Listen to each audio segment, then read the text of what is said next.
Hey everybody, welcome back to Football Talk with Vinny. And today it's going to be part 4 of really the 8-part series where I just go over division by division, off-season needs and what I think teams should do based on how much salary cap space they have and what their draft picks are and what they should do. So in today's video, as you can read by the title, we're going over the last division in the NFC today. And in the last half of the series, the last 4 videos will be all the 4 AFC divisions. So let's get right into it. We'll start with the Seattle Seahawks. So Seattle is, like most teams actually this offseason, they're strapped against the cap. They're only $1.7 million under the salary cap, so they have a little bit of money to spend, but really that's nothing.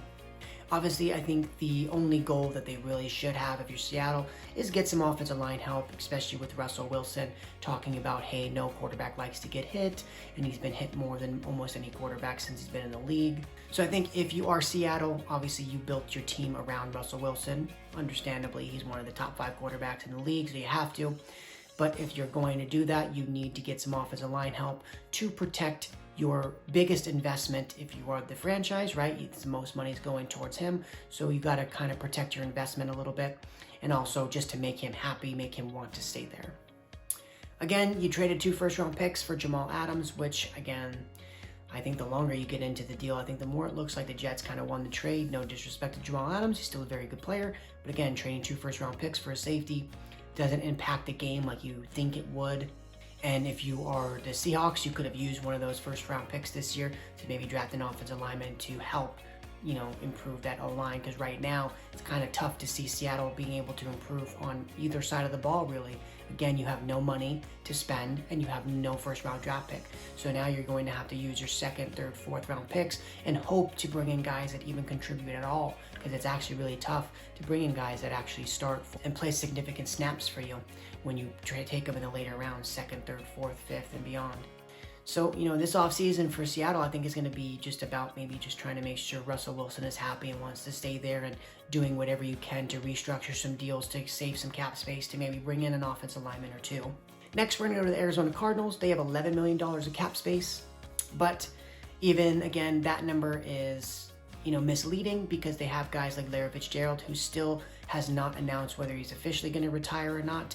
If he doesn't retire, I would imagine you're going to bring him back if you're the Arizona Cardinals. So that's going to eat into the $11 million. And also Patrick Peterson's a free agent. So if you're Patrick Peterson, I don't know if you want to let that guy leave. He's been such a good player for you, so I don't know if you want him to leave. You do need some help on the defensive side of the ball. So letting your best cornerback go, I don't know is a smart decision. But in terms of moves they could address, maybe try to get some offensive line help, maybe edge rusher. And then obviously if you don't sign Patrick Peterson, DB is probably the #1 need at that point. But again, if you sign Larry Fitzgerald and Patrick Peterson, maybe try to address the offensive line to protect Kyler Murray, or maybe the D-line to try to help a guy like Chandler Jones, so he's not the only good D lineman on that front. But again, with $11 million, not much to spend. Again, if you do sign Larry Fitzgerald and Patrick Peterson, you probably would have no money to spend. If Larry Fitzgerald retires and you don't sign Patrick Peterson, with the $11 million, again, I think maybe you sign an offense or defensive lineman with that money, with the small amount of cap space that you have, and then whichever you don't sign in free agency, you use your first-round draft pick maybe to take the other position. So the 49ers, they have $13 million in cap space. Obviously, the biggest free agent question or decision is what do they do at quarterback? They have Jimmy G. They've been rumored to trade for almost every quarterback, from Matthew Stafford to Deshaun Watson, right? Are they going to stick with Jimmy G at quarterback, or are they going to try to move on? I don't think they're going to draft one. I don't think that's the game plan for them. So I think it's either do they trade for one of those quarterbacks? Obviously, Stafford's already been traded, and now that Carson Wentz has been traded, it's really just Deshaun Watson and maybe Matt Ryan. He was coached under Kyle Shanahan in Atlanta when he won his MVP, so it does make some sense there. But again, that's only if Atlanta is willing to move forward with trading him, right? I did talk about that, I believe, in my first or second video where I talked about that division, where if you're the Atlanta Falcons, they're like $20 million over the cap, and if they were to trade him, it just puts them significantly more over the cap, so it's kind of a tough spot. So I think if you're the Niners, maybe trying to replace, obviously, Richard Sherman. I don't think you're going to re-sign him. So maybe get a guy like Desmond King or Chidobe Awuzie, the Dallas Cowboys cornerback. Both guys are much younger options at the cornerback position. And I think if you're the Niners, you're getting, obviously, Nick Bosa back.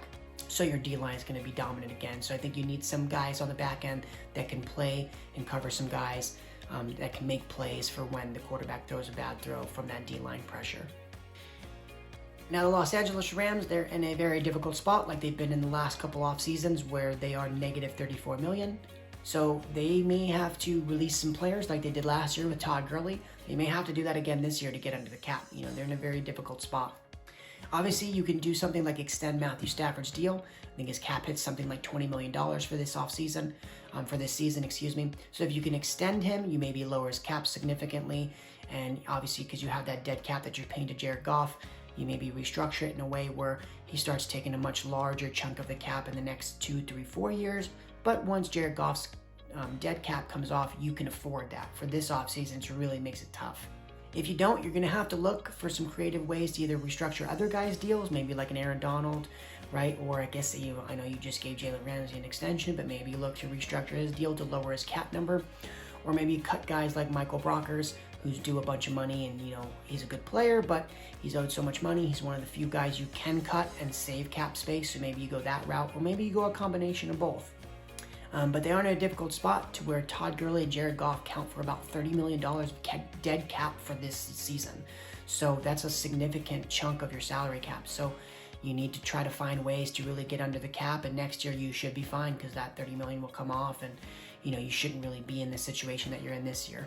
But when you're that significantly under the cap and you have no first round pick, really what it seems like for the last decade now, it's going to be very difficult to improve your roster, right? So if you're the Rams, you're in a difficult spot where you may have to lose a player or two and restructure a deal or two just to get under the cap, and you really can't improve your roster this offseason. So you're kind of stuck with just running it back. But again, running it back is not bad. You had the #1 defense in the league last year, and I think you have a significant upgrade at the quarterback position. So I think, with just the running it back, I think they're in a position where they should be one of the top 5 teams, definitely in the NFC, but maybe the top 5, 6 teams in all of the NFL and Super Bowl favorites. So that's going to be it for this video. Obviously, none of these teams really have significant cap space or significant draft capital, so there's not too much they can do this offseason, so kind of restricted, so this video might be a little short than some of the other ones. But again, that was kind of it for this video. Thank you guys so much for watching. If you liked it, make sure to leave a like and also subscribe. It does help me out as well. Thank you guys so much for watching. And I look forward to making the AFC portion of the series. So thank you guys so much, and I hope you stay tuned for that one as well. Thank you.